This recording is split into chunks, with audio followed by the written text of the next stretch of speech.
మనకి కళలు వస్తుంటాయి కదా. కళలు, వాటి ప్రభావాలు ఈ 2026 సంవత్సరం అంతం వరకు కూడా మీకు వచ్చే కళలు ఎలా ఉంటాయి, వాటి యొక్క ప్రభావం వలన మీ జీవనంలో ఏ పరిణామాలు చోటు చేసుకుంటాయో చూద్దాం.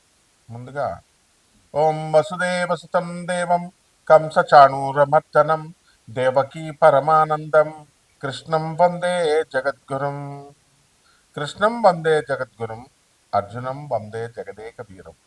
ఓం శ్రీ రాధాకృష్ణాభ్యాం నమ. మనకి ఏదైనా కొండ ఎక్కుతున్నట్టు కళలు వచ్చినాయి అనుకోండి, ఏమండి బాబాయ్ చచ్చిపోతామండి, కొండ ఎక్కుతున్నట్టు కళలు వస్తున్నాయండి అని చాలామందికి సందేహాలు వస్తాయి.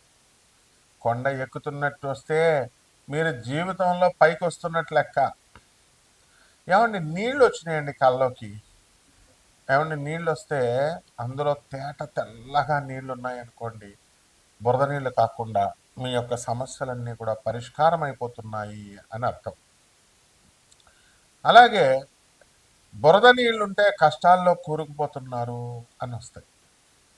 చాలామందికి చూడండి, దేవలోకంలోనో ఏదో ఒక లోకంలో ఉన్నటువంటి మహాకాళి గుడి, కనకదుర్గాదేవి గుడి ఇది కల్లోకి వస్తున్నాయండి అని చెప్పి చాలామంది శిష్యులు నాకు చెప్తూ ఉండేవారు. అది ఎలా ఉంటాయంటే నీళ్ళల్లో, నదుల నీళ్ళల్లో ఆ గుడి ఎక్కడో ఉంది, కొన్ని వందల ఎకరాల్లో ఉన్నట్టుగా పెద్ద ప్రాంతం. నది నీళ్ళు వచ్చేస్తే ఆ నది పైన తేలుతూ ఆ నది దాటుతూ ఉంటే అక్కడ కాళికాదేవి, ఆ పక్కనే దుర్గాదేవి బొమ్మలు గుడి లోపల. అద్భుతం అసలు. అలాంటి ఈ కళ దేవతలు కళ్ళలోకి వచ్చారనుకోండి నీళ్లు, మీ కష్టాలు త్వరలో పోతున్నాయి అని అర్థం. అలాగే రైలు ప్రయాణమో, విమాన ప్రయాణమో, బస్సు ప్రయాణమో వచ్చిందనుకోండి, మనకి ఇంకా టఫీ మన యమధర్మరాజు దగ్గరికి ప్రయాణం చేస్తున్నట్టు ఫలితం అన్నమాట. అలాగే మనకి చిన్న పిల్లల కళ్ళలోకి వచ్చారనుకోండి, మన పెద్దవాళ్ళు చెప్తూ ఉంటారు, చిన్న పసిపిల్లలు వస్తే కనుక గాలి కళ్ళలోకి వచ్చినాయి, దెయ్యాల కళ్ళలోకి వచ్చినాయి అని అంటూ ఉంటారు. అలాగే చక్కగా మనకి ఎప్పుడూ కూడా పర్వతాలు, దేవతలు వీళ్ళందరూ వస్తున్నారంటే ఏంటంటే మనకి కేతుగ్రహము మన జన్మ లగ్నములో కానీ జన్మ రాశిలో కానీ వచ్చినప్పుడు ఆ దాని యొక్క ధర్మం వలన మనకి అలా వస్తుంది అని అర్థం.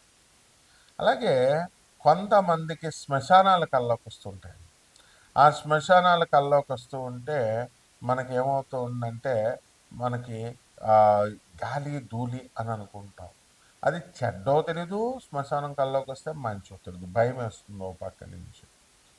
అంటే శివుడు శవం కల్లోకి వస్తుంది, శివుడు అనమాట. మరుభూమి కైలాసం కల్లోకి వచ్చినంత గొప్పదనమాట. అటువంటిప్పుడు మనం ఏం చేయాలండి అంటే నిద్ర లేచి టపీమని మంచి కళలు వస్తున్నప్పుడు మనం సాధన చేయాలి, జపాలు చేయాలి. లేచి చక్కగా జపాలు చేసినప్పుడు మనకి బ్రహ్మాండంగా ఉంటుంది. ఇక రక్తం కల్లోకి వస్తుంది, మాంస పదార్థాలు కల్లోకి వస్తాయి. రక్తం కల్లోకి వస్తే కుజగ్రహము అనుకూలత లేదు అని అర్థము. ఇక ఏదన్నా ఎవరినన్నా మర్డర్ చేసేసినట్టు కానీ, లేకపోతే చేపల్ని కోళ్ళని కోసేసినట్టు కానీ, మేకల్ని వీటిని ఇవన్నీ కూడా మన కల్లోకి వస్తే కనుక త్వరలో మనకి యాక్సిడెంట్లు జరగబోతున్నాయి, లేకపోతే కొన్ని అప్పుల బాధలు జరగబోతున్నాయి అని అర్థం అన్నమాట. అదేవిధంగా మనకి ఇంకా కళ్ళలోకి ఏమొస్తాయి, వ్యాపారం చేస్తున్నట్టు, షాపుల్లో కూర్చున్నట్టు, ఇలా మనకి అది ఉంటే యావరేజ్గా వీళ్ళు బిజినెస్ చేస్తున్నారు అని కళ్ళలోకి మనకి వచ్చినట్టు. అలాగే స్త్రీలతో రమిస్తున్నట్టు కళ్ళలోకి వస్తాయి. ఆ రమించడం అనేటటువంటి కళ చాలా మంచి కళ అన్నమాట.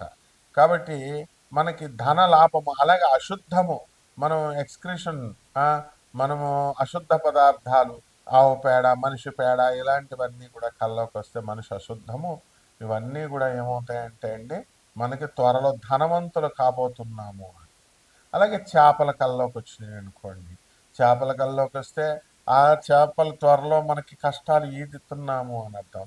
పాముల కళ్ళలోకి వస్తాయి, పాముల కళ్ళలోకి వచ్చినప్పుడు దేవతా జాతి సర్పాలు కనుక మనకి కళ్ళలోకి కనుక వచ్చినట్లయితే మనకు తప్పకుండా మనకి కష్టాల నుంచి మనం విముక్తులవుతున్నాము అని అర్థం. అయితే పాము మామూలు ఆర్డినరీ పాము కనుక కల్లోకి వస్తే ఒక దెయ్యము కల్లోకి వచ్చినట్టు, గాలి స్పిరిట్ కల్లోకి వచ్చినట్టు. కానీ అదే మనకి కాటు వేసినట్లయితే తప్పకుండా అది మనల్ని మంచి జరగబోతుంది త్వరలో అని అర్థం. ఈ విధంగా ద్వాదశ రాశుల వారికి అందరికీ కూడా 12 రాశుల వారికి ఈ నవంబర్ నెల 2025 సంవత్సరం నుంచి డిసెంబర్ 31 2026 సంవత్సరం వరకు జరిగేటటువంటి పరిణామాలు ఏ విధంగా ఉంటాయి, కలర్ రూపంలో మీకు జాతకం ఎలా ఉండబోతోంది, ఇవన్నీ కూడా మనం చెప్పడం జరుగుతుంది. మనం వరల్డ్ నెంబర్ 1 ఆస్ట్రాలజర్ కాబట్టి మన యొక్క ఫోన్ నెంబర్ కొట్టగానే మనం మన నెంబర్ పేరు కొట్టగానే గూగుల్లో వేరే వాళ్ళు దొంగ జ్యోతిష సెంటర్లు పెట్టుకుంటున్నారు, దొంగ వెధవలు కొంతమంది వాళ్ళ ఫోన్ నెంబర్లు పెట్టుకుంటున్నారు. ఈ విధంగా ఉన్నారు కాబట్టి ఎట్టి పరిస్థితుల్లో మీరు మన అమెరికా నెంబర్కి మీరు కాల్ చేయండి. మన కార్పొరేట్ ఆఫీస్, యుఎస్ ఆఫీస్, మన గురుదేవులైనటువంటి ప్రభాత్ రంజన్ సర్కార్ గారు బాబా క్వార్టర్స్ అది. తర్వాత ఆల్ ఇండియాలో మొత్తం 300 బ్రాంచీలు, 600 సెంటర్లలో 200 దేశాల పైగా ఉన్నటువంటి ఆనంద్ మార్గ ఆశ్రమం బాబా క్వార్టర్స్ అది. దాని గురుదేవుల యొక్క అనుగ్రహము మనకి ఉంది కాబట్టి మీ అందరికీ అది రావాలని చెప్పి నాసా రిపోర్ట్స్ను ఆధారంగా చేసుకొని, అలాగే మనము ఈ యొక్క టైమ్ లైన్ ఫ్యాక్చర్ అండ్ జీపీఎస్ సిస్టమ్తో ట్రాకింగ్ చేస్తూ మనము ఈ యొక్క జాతకాలు జీపీఎస్ సిస్టమ్తో జాతకాలు చెప్పడం జరిగింది.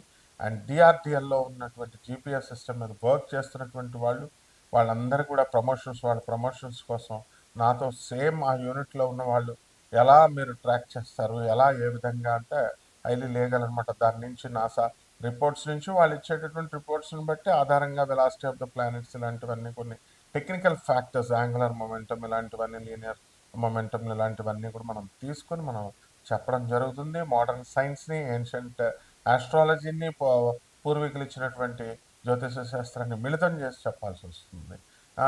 అద్భుతమైనటువంటి జ్యోతిష విశ్లేషణని మేము నాన్ కమర్షియల్ ఆస్పెక్ట్తో ఈ జాతకాలు అనేటటువంటివి చెప్పడం జరుగుతోంది. కాబట్టి మీరు డబ్బులు ఎంతండి ఇలాంటి కంగారు పడాల్సిన పని లేదు. అనాథ పిల్లలకి సేవ చేసుకోవాలా, సాధువులకి సేవ చేసుకోవాలా, రెమెడీస్ కోసం లక్షల రూపాయలు మీరు చేయాల్సినటువంటి అవసరం లేదు. మేమంతా కూడా మరి వివిధ ఆనంద్ మార్గ ఆశ్రమంలో ఉన్నటువంటి అనాథ పిల్లలకి, సాధువులకి 10,000 మంది సాధువులు ఉన్నారు, ఒకళ్ళిద్దరికి కాదు చేసేది. కాబట్టి అలాంటి ఆశ్రమాలు మనకు చాలా ఉన్నాయి. కాబట్టి ఎంతసేపు కూడా మీరు కూడా ఇండైరెక్ట్గా చేయండి, డైరెక్ట్గా చేయండి. అనాథ పిల్లలకి, పేదవారికి, వికలాంగులకి, వీళ్ళందరికీ కూడా సాధువులకి, సత్పురుషులకి చేసుకున్నప్పుడు మాత్రమే అవుతుంది. మీరందరూ కూడా గోల్డ్ ఎక్కువగా దొరుకుతుందని చెప్పి, ఎక్కువ రేట్లు దొరుకుతుంది అని చెప్పి వాళ్ళకి ఇచ్చుకోవడం, గర్ల్ ఫ్రెండ్స్కి ఇచ్చుకోవడం డబ్బులు, ఆ తర్వాత ఈ యొక్క స్టాక్ ఎక్స్చేంజ్లో మనం పెట్టుకొని లాస్ అయ్యాము. వీటన్నిటికంటే బెస్ట్ ఏంటంటే ఈ యొక్క హోమాలకు లక్షల రూపాయలు ఏమి ఖర్చు అక్కర్లేకుండా సింపుల్గా, ఆనెస్ట్గా ఈ యొక్క మీరు అనాథ పిల్లలకి సేవ చేసుకోవడం, సాధువులకు సేవ చేసుకోవడం ద్వారా మనము ఈ కర్మల నుంచి తప్పించుకునే 12 రాశుల మీద ఈ కళల ప్రభావం ఏ విధంగా ఉంటుంది, దాని యొక్క ఫలితాలు ఎలా ఉంటాయో మనం తెలుసుకుందాం. కుంభరాశి. ఈ కుంభరాశి వారికి అందరికీ కూడా ఏలినాటి శని చాలా ఎక్కువగా ఉంది. మరి ఈ కుంభరాశి వాళ్ళకి దీపాన్ని చూడండి, మనము ఆరిపోయేటప్పుడు ఎక్కువ వెలుగు వస్తుంది, అలా అని మీరు పోల్చుకోకూడదు. ఎక్కువగా ఉందండి, మా పని అయిపోయిందండి అని, పనులు లేవండి అని బాధపడుతూ ఉంటారు. పనులన్నీ కూడా వస్తాయి, క్రమశిక్షణ అలవాటు చేశాడు, ఆదాయాలు బాగా పెరుగుతాయి. గత నెల కంటే కూడా ఇప్పుడు స్వల్పంగా పెరగడం అనేటటువంటిది జరిగింది. అలాగే మనకి ఖర్చులు కూడా చాలా అధికమైనటువంటి ఖర్చులు, బంధువుల ఇళ్ళకి వెళ్ళడాలు, బంధువులు మీ ఇళ్ళకి రావడాలు, మీరు బంధువులు ఎవరైనా కూడా చనిపోయినటువంటి వార్తలు మీరు వినడమే కాకుండా వాళ్ళ దినం కార్యక్రమాలకు వెళ్ళి అక్కడ మీరే వాళ్ళందరికీ కూడా ఖర్చు పెట్టి మరి అన్నదానాలు, తర్వాత ఈ యొక్క టిఫిన్లు ఇవన్నీ కూడా కొనడం, టీలకు డబ్బులు ఇవ్వడం, ఇలాంటివన్నీ కూడా చేస్తారు. మందు పార్టీలు కూడా వచ్చినటువంటి భక్తులందరికీ కూడా మందు పార్టీలు, వాళ్ళకి మందు ఇష్టమని చనిపోయిన వ్యక్తులకి మందు బాటిల్స్ కూడా కొంటారు. అలాగే ఈ యొక్క కుంభరాశి వారికి అందరికీ కూడా కొత్త కొత్త వ్యాపారాలు చేయాలి అనేటటువంటి ఆలోచన వస్తుంది. అందువల్ల మనం అనేక రకాల మార్గాలు అన్వేషిస్తూ ఉంటారు, ఏ వ్యాపారం చేస్తే బాగుంటుంది అని. వ్యాధుల దగ్గరికి వచ్చేసరికి షుగర్ ఎక్కువైపోయింది నాకు, లేకపోతే ఈ యొక్క బీపీ ఎక్కువైపోయింది అనేటటువంటి ఆలోచనలో మీరు ఉంటారు. ఇవేమీ కాకుండా మీరు నార్మల్గా ఉన్నారని చెప్పి ముందు మీరు చక్కగా తలుచుకొని మీరు ముందుకు వెళ్ళిపోతూ ఉండాలి. అదేవిధంగా మీరు చేసినటువంటి దాన ధర్మాలు అత్యధికంగా ఉంటాయి. చక్కగా ఎంతోమందికి తీర్థయాత్రలకు తీసుకెళ్తారు, తీర్థయాత్రలకు తీసుకెళ్ళి చూపించారు. మరి తీర్థయాత్రలకు వెళదామని బయలుదేరేటటువంటి సమయంలో మరణవార్తలు వినడము అనేటటువంటి చాలా మీకు విస్మయానికి గురి చేస్తుంది. అలాగే మీ పిల్లల నుంచి మీకు సంతోషము, మీ మనవాళ్ళ నుంచి మీకు సంతోషము, ఇలా కుటుంబ పరిస్థితులన్నీ కూడా చక్కబడి ఒక చక్కటి మార్గంలో ప్రయాణం చేస్తున్నటువంటి సంతోషంలో మీరుంటారు. అలాగే తీర్థయాత్రలకు వెళతారు. మరి అరుణాచలం లాంటి యాత్రలన్నీ కూడా బస్సులు రిజర్వేషన్లు చేసుకొని మరి అరుణాచలం తీర్థయాత్ర అత్యవసరంగా వెళ్తారు. ముందే మీకు ప్లానింగ్ ఉండదన్నమాట, అప్పటికప్పుడు వెళ్ళడం ఈ విధంగా. అలాగే పిల్లలు లేనటువంటి వాళ్ళకి పిల్లలు పుట్టడం, స్థలాలు లేనటువంటి వాళ్ళకి స్థలాలు కొనడం, రియల్ ఎస్టేట్ వ్యాపారాల్లో ఉన్నటువంటి వాళ్ళందరికీ కూడా మీకు రేట్లు దగ్గరగా, మీకు పార్టీల దగ్గరగా రావడం, కొనకపోవడం ఇలాంటివి జరుగుతాయి. అలాగే ప్రేమ వ్యవహారాల్లో నిజాయితీగా ప్రేమించేటటువంటి వాళ్ళు ఎవరైనా ఉంటే వాళ్ళ ప్రేమ వ్యవహారాలు సక్సెస్ అవుతాయి. అండ్ రెండేసి ప్రేమ వ్యవహారాలు నడిపేటటువంటి వాళ్ళు రెండు ప్రేమలో పోతాయి, ఉన్నది పోతుంది, ఉంచుకున్నది పోతుంది. కాబట్టి ఇంకేం పరిహారాలు మనం తెలుసుకుందామో చూద్దాం.